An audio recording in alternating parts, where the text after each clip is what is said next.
வணக்கம். சிறகடிக்க ஆசை சீரியலில் இனி என்ன நடக்க போகுது அப்படின்னு தான் பார்க்க போகிறோம். இங்கே அண்ணாமலை கணக்கு வழக்குகளை ரொம்ப தெளிவாக பார்க்குறாங்க. இதை பார்த்துட்டு அந்த பள்ளிக்கூடத்தினுடைய செக்ரட்டரிக்கு ரொம்பவே பிடிச்சி போகுது.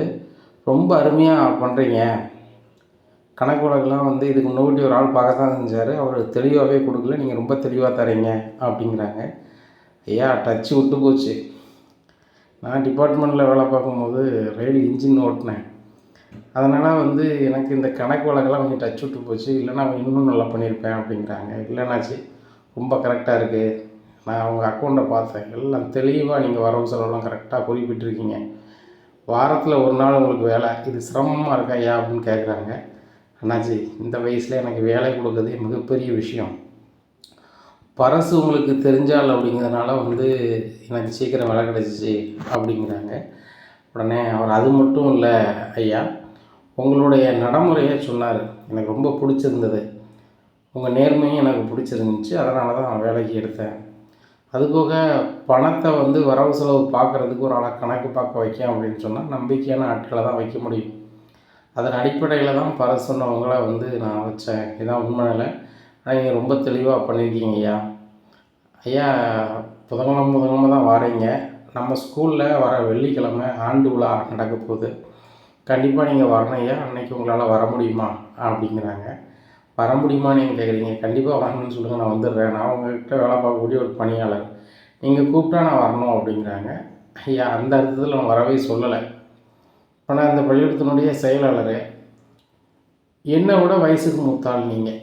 என்ன, இந்த ஸ்கூலில் உங்களுக்கு வயசுக்கு மூத்தாலும் யாரும் இல்லை.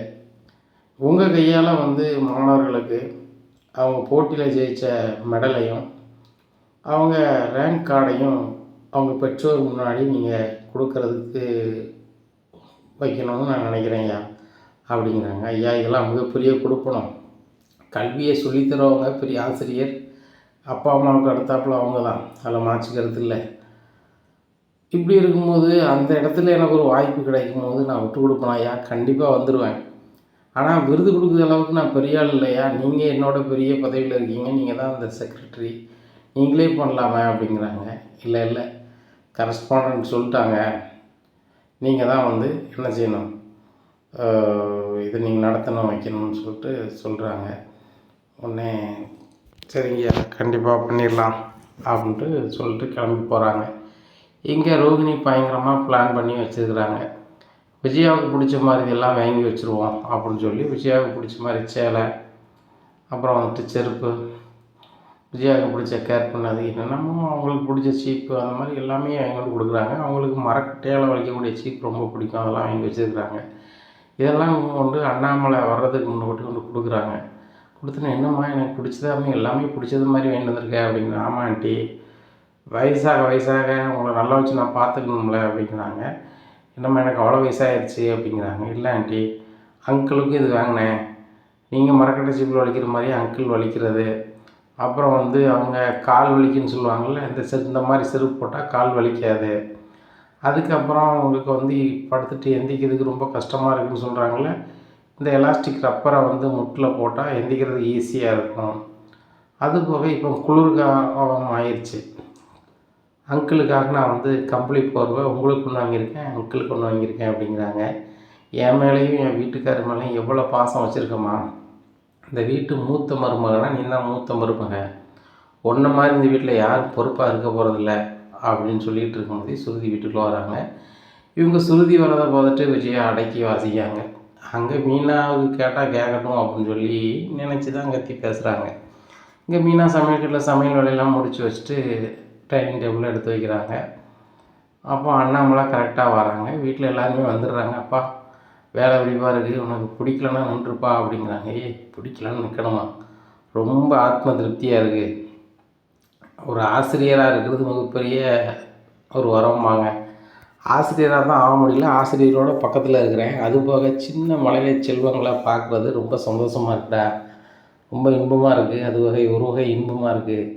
அதுபோக அங்கே பார்க்கும்போது தான் எனக்குன்னு தோணுது, சீக்கிரம் என் மக்கமாருக்கும் பேரனோ பேத்தியோ பெற்று கொடுத்தாங்கன்னா இந்த மாதிரி ஒரு ஸ்கூலில் கொண்டு விடுறது, கூப்பிடுறது, ஏன் நான் வேலை பார்க்குற ஸ்கூல்லேயே கொண்டு படிக்க வச்சு கூட்டி வர்றது, இதெல்லாம் நான் ஆசைப்பட்றேன்டா, ரொம்ப சந்தோஷமாக இருக்குடா அப்படிங்கிறாங்கப்பா. நீ ரொம்ப நாளுக்கு அப்புறம் சந்தோஷமாக இருக்குப்பா. நீ வேலைக்கு போனால் கஷ்டப்பட்டுருவேன்னு நினச்சிதான்ப்பா நான் போவேண்டான்னு சொன்னேன்ப்பா.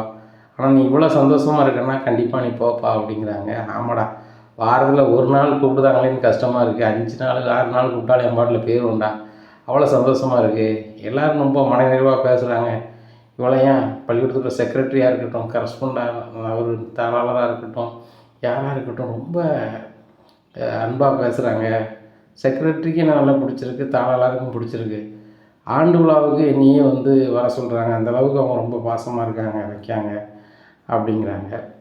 உடனே ரோஹிணி சொல்கிறாங்க, அங்கிள் நீங்கள் எதுக்கு வயசான காலத்தில் நீங்கள் வேலைக்கு போயிட்டு, வேண்டாம் அங்கிள் நீங்கள் இருங்க, உங்களுக்கு வேணால் நான் மாதம் மாதம் செலவு தந்துடுறேன் அப்படிங்கிறாங்க. உனக்கு எதுக்குமா சிரமம், இன்னும் வீட்டு செலவு கொடுக்குற வைக்கிற, அதெல்லாம் வேணாம்மா, நான் யாருக்கும் பாரமாக இருக்க விரும்பல, என் கையில் எனக்கு எனர்ஜி இருக்குது, நான் உழைச்சி சாப்பிட்டுக்கிறேம்மா, கடைசி வரைக்கும் நான் யார்கிட்ட வந்து கையேந்த மாதிரி நிற்க மாட்டோம்மா அப்படிங்கிறாங்க. ஏங்க நீங்கள் எதுக்குங்க கையேந்தணும், உங்களுக்கு தான் பென்ஷன் தராங்களே அப்படிங்கிறாங்க. அப்படி தந்தாலும் அதை வாங்கி சாப்பிட்டுட்டு உட்காந்துட்டு இருக்கணும், உடல் உழைப்பை காட்டணும்ல அப்படிங்கிறாங்க. ரோகிணி அதை கொடுக்கும் மாமா அப்படி தான், அவர் நீ என்ன சொன்னாலும் அப்படி தான் சொல்லிகிட்டு இருப்பாருங்க. பாருங்கங்க, உங்களுக்கு பிடிச்சலாம் ரோகிணி என்னெல்லாம் வேணுதுக்கா பாருங்கள். உங்கள் கால் வலி கூடாதுன்னு செருப்பு, நீங்கள் மரக்கட்டை சீப்பு தான் வலிக்கணும் வைக்கணும், உங்களுக்கு குளிரும்போது கம்பளி போர்வை எல்லாமே பார்த்து பார்த்து செய்கிறான். ரோகிணி சொல்ல கேளுங்க. மனோஜ் பெரிய அளவில் பிஸ்னஸ் பண்ணுறான். ரோகிணி சொந்தமாக பார்லர் வச்சுருக்கான். அவங்க லட்சக்கணக்கில் சம்பாதிக்கிறாங்க. அவங்களுக்கெல்லாம் வந்து ஒரு பொருட்டே கிடையாது உங்களுக்கு செலவு தர்றது. நீங்கள் ஏன் வயசான காலத்தில் வேலைக்கு போயிட்டுருக்கீங்க அப்படிங்கிறாங்க. விஜயா, நான் வேலைக்கு போனால் நல்லதுன்னு சொல்லுது பேசுகிறவா, நீ எப்படி பேசுகிற அப்படிங்கிறாங்க. இல்லைங்க, நம்ம வீட்டு மூத்த மருமகளுக்கு பிடிக்கலன்னா நின்ற வேண்டியதுனே அப்படிங்கிறாங்க. ஆமாம் அங்கிள் தான் சொல்கிறேன், வேணாம் அங்கிள் அப்படிங்கிறாங்க. இல்லைம்மா, என் முடிவு தான் அப்படிங்கிறாங்க. உடனே அண்ணாமலை ரூமுக்கு போயிடுறாங்க. மீனை சாப்பிட கூப்பிட்றாங்க. அண்ணாமலைலேருந்து எல்லோரும் வந்து சாப்பிட்றாங்க. இங்கே ரோகிணிக்கு என்ன சின்னே தெரில. அங்கிளை வேலையை விட்டு நிப்பாட்டலன்னா ஒன்றும் நடக்க மாட்டேங்க. சரி அப்போ புதன்கிழமை கிறிஸ்டுக்கு லீவு போட்டு போக வேண்டியதான், மற்ற நாட்களில் நம்ம அனுப்ப வேண்டியதான் அப்படின்னு நினைக்காங்க. இங்கே ஆண்டு விழா வெள்ளிக்கிழமை ஏற்பாடு பண்ணியிருக்காங்க. அண்ணாமலை வெள்ளிக்கிழமை வரமாட்டாங்கன்னு மைண்ட் செட்டில் இருக்கிறாங்க. இந்த ரோகிணி இப்படியா இருக்குது, இந்த வெள்ளிக்கிழமை தான் மாட்ட போகிறாங்க. அது ரோகிணிக்கு தெரியல. வியாழக்கிழமை ஆகுது. அப்புறம் ரோகிணி வந்து கிறிஷை பார்த்து வராங்க. வெள்ளிக்கிழமையாவது ஸ்கூலுக்கு போகிறாங்க. அங்கே ஆண்டு விழா. அப்போ ஈவினிங் நீ ஆண்டு விழாடி நீ போகணுண்டி அப்படின்னு சொல்லி ஃபோன் பண்ணி சொல்கிறாங்க அவங்க அம்மா. அப்படியாம்மா, சரிம்மா போகிறேன் அப்படின்ட்டு சொல்கிறாங்க. அப்போவும் அண்ணாமலை அங்கே வருவார் அப்படிங்கிற சிந்தனை இல்லை. அங்கிள் புதன்கிழமை தானே போவாங்க, வெள்ளிக்கிழமை ஓடி போவாங்க அப்படிங்கிறத தான் நினைக்கிறாங்க. அங்கிள் வீட்டில் சொன்னதை அவங்க கவனிக்கல. இப்படியா இருக்குது இந்த சூழ்நிலை. ஆண்டு விழா நடக்குது. அப்போ கிறிஷ் சொல்கிறாங்க, அம்மா நீ வந்து ரொம்ப சந்தோஷமா, நீ வரமாட்டேன்னு நினச்சம்மா, எல்லோரும் அவங்க அம்மாவும் அப்பாவும் சேர்ந்து வந்திருக்காங்க, எனக்கு நீ மட்டும்தானம்மா இருக்க, நீனும் பாட்டி வந்தால் நல்லாயிருக்கும் அப்படிங்கிறாங்க. இல்லைடா, பாட்டிக்கு உடம்புக்கு முடியலல்ல, அதான் வீட்டில் இருக்காங்க, என்னையும் வர சொல்லிட்டாங்க, அம்மா வந்து இருக்கேன் அப்படிங்கிறாங்க. அம்மா, நான் 3 போட்டியில் ஜெயித்தம்மா. 100 மீட்டர் பந்தயத்தில் நான் ஃபஸ்ட்டு வந்தேன்னா, அப்புறம் 200 மீட்டர் பந்தயத்தில் ஃபஸ்ட்டு வந்தேன்னா, அப்போ 300 மீட்டர் ஓட்ட பந்தயத்தில் ஃபஸ்ட்டு வந்தேன்னா அப்படிங்கிட்டே. அப்போ நீ ரன்னிங் நல்லா ஓடுவியடா அப்படிங்கிறாங்க. ரொம்ப சூப்பராக ஓடுவோம்மா, என்னையும் எங்கள் மிஸ் சொன்னாங்க, நான் நல்லா வந்து விளையாட்டு வீரனாக வருவேனா அப்படிங்கிறாங்க. சூப்பர்ரா அப்படின்னு சொல்லிட்டு கிறிஷத்துக்கு முத்தம் கொடுக்குறாங்க. அப்போ கிளாஸ் டீச்சர் வந்து பேசுகிறாங்க, நீங்கள் தான் கிறிஷோட அம்மாவா அப்படிங்கிறாங்க. அம்மா அப்படிங்கிறாங்க. கிறிஷ் வந்து ஒரு 3 பரிசு எடுத்துருக்குறான். அதுபோக தலைமை ஆசிரியர் ஏதோ உங்கள்கிட்ட சொல்லணும்னு சொன்னாங்க அப்படிங்கிற. அப்படியா, சரி நீங்கள் கிறிஷ் கூடயே ஸ்டேஜுக்கு வந்துடுங்க, கிறிஷ்னு கூட போது நீங்கள் வந்துடுங்க ஸ்டேஜுக்கு அப்படிங்கிற. சரி அப்படிங்கிறாங்க. அப்போ அண்ணாமலை எல்லாருக்கும் பரிசு கொடுக்கணும், அண்ணாமலை கையால் கொடுக்கணும்னு சொல்லி அந்த பள்ளியினுடைய தாளாளர் நினைக்காரு. இப்படி நினைக்கும் போது ஹெச்எம் நிற்கிறாங்க, தாளாளர் நிற்கிறாங்க, செக்ரட்டரி நிற்கிறாங்க, எல்லாருமே நிற்கிறாங்க. வயசுக்கு மூத்தளவில் அண்ணாமலை தான் பரிசு கொடுக்கணும்னு நிப்பாட்டிருக்கிறாங்க. இப்போது வரிசையாக ஒவ்வொருத்தருக்கா அவங்க வாங்கின பரிசு மார்க் என்ன எல்லாத்தையுமே சொல்லி கொடுக்குறாங்க. அப்போது கிறிஷ் அவங்க பெற்றோர் அம்மா மேடைக்கு வாங்க அப்படிங்கிறாங்க. கிறிஷை கூப்பிட்டு வராங்க ரோகிணி. இங்கே மாஸ்க்கு போட்டு அண்ணாமலை பரிசு எல்லாத்தையும் கொடுத்துட்ருக்காங்க. அண்ணாமலை தான் பரிசை கொடுக்குறாங்க அப்படிங்கிறது ரோகிணிக்கு தெரியலை. ஏன்னா மாஸ்க் போட்டிருக்காங்களே, முகம் தெரியல. இங்கே கிறிஷையும் ரோகிணியும் ஒன்றா பார்த்துட்டு அண்ணாமலைக்கு ஒன்றும் போடல. கிறிஷை ரோகிணி கூப்பிட்டு வரா, கிறிஷை இங்கே தான் படிக்கணும் அப்படின்னு சொல்லிட்டு ரொம்ப ஷாக் ஆகிறாங்க. பேர் கிறிஷ் அப்படின்னு சொல்லி கொடுக்குறாங்க. இவங்க பையன் கிறிஷ் இத்தனை 3 பரிசு எடுத்திருக்கான்னு சொல்லி அண்ணாமலை அப்படிங்கிற கொடுத்து கையை குலுக்கி அனுப்பி விட்றாங்க. ரோகிணியும் இறங்கி போயிடுறாங்க. இங்கே கிறிஷ் எப்படி படிக்கிறான், கிறிஷுக்கு கிராமம்ல அவன் எப்படிங்க படிக்கிறான், ரோகிணி எப்படி அவங்க பெற்றோர் ஆகலாம் அப்படின்னு சொல்லி ரொம்ப குழப்பம்.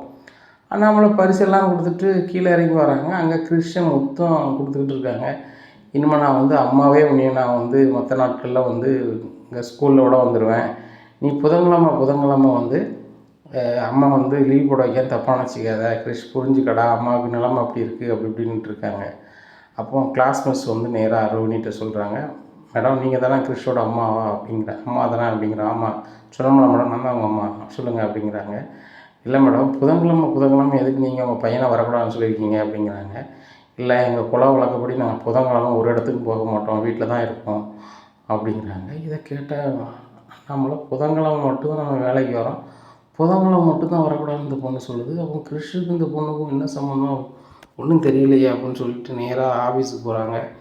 ஆஃபீஸுக்கு போய்ட்டு, ஐயா இப்போ ஒன்றும் இல்லை, கிறிஷ்னு ஒரு பையன் வந்து 3rd ஸ்டாண்டர்டில் படிக்காமல அவனுடைய டீட்டெயில் வேணும் அப்படிங்கிறாங்க. சார் வாங்கிக்கோங்க, கிளார்க்கிட்ட வாங்கிக்கோங்க அப்படிங்கிறாங்க. கிளார்க்கிட்ட போய் அந்த தகவலை வாங்குகிறாங்க. அதில் பார்க்குறாங்க அப்பா பேர் இது அம்மா பேர் ரோகிணின்னு இருக்குது. இதை வாங்கிட்டு அண்ணாமலை ரொம்பவே ஷாக் ஆகிடுறாரு. இது என்ன இப்படி இருக்குது அப்படின்னு சொல்லிட்டு. ஒருவேளை இந்த ரோகிணிக்கும் கிறிஷுக்கும் என்ன சம்மந்தம், அப்போ ரோகிணி தான் வந்து கிறிஷோட அம்மாவா, அப்போ அவங்க அப்பா இதில் ஒரு பேர் போட்டிருக்கு அவங்க தானா, அப்போ எப்படி மனோஜை கல்யாணம் முடிச்சு இந்த பொண்ணு, அப்போ மனோஜை பொய் சொல்லி தான் கல்யாணம் முடிச்சிருக்கா அப்படின்னு சொல்லி ரொம்பவே குழம்புறாரு. அப்போ தான் அவருக்கு தோணுது, கண்டிப்பாக அந்த ரோகிணி வந்து நாளைக்கு ஸ்கூலில் விடதுக்கு வரும், நம்ம புதன்கிழமை மட்டும்தான் வருவோம், மற்ற நாட்கள் வரமாட்டேன்னு சொல்லி இந்த பிள்ளை நினைக்கல. புதன்கிழமை போடுறதுல நம்ம வந்து திங்கக்கிழமை கண்டிப்பாக அந்த ஸ்கூலுக்கு வருவோம் அப்படின்னு சொல்லி திங்கக்கிழமை காலையிலே ஸ்கூலுக்கு வராங்க. அங்கே ரோகிணி ஆட்டோவில் இறங்கி கிறிஷை விட்டுட்டு அம்மா போயிட்டு வரேன் பாய்டா கண்ணா அப்படின்னு சொல்லி டாட்டா போட்டு திரும்புகிறாங்க. எங்கள் அண்ணாமலை நிற்கிறாங்க. அண்ணாமலையை பார்த்தோன்னே ரொம்பவே ஷாக் ஆகிடுறாங்க ரோகிணி. இனி என்ன நடக்கும் இந்த ரோகிணி வாழ்க்கையில், இனிமேல் அண்ணாமலை வீட்டுக்கு ரோகிணியால் போக முடியுமா, உண்மை தெரிஞ்சால் விஜய் என்ன செய்வாங்க இந்த ரோகிணியை அப்படிங்கிறதையும் பொறுத்திருந்து பார்க்கலாம். நம்ம சேனலை நீங்கள் மறக்காமல் லைக் அண்ட் சப்ஸ்கிரைப் பண்ணுங்கள். நன்றி, வணக்கம்.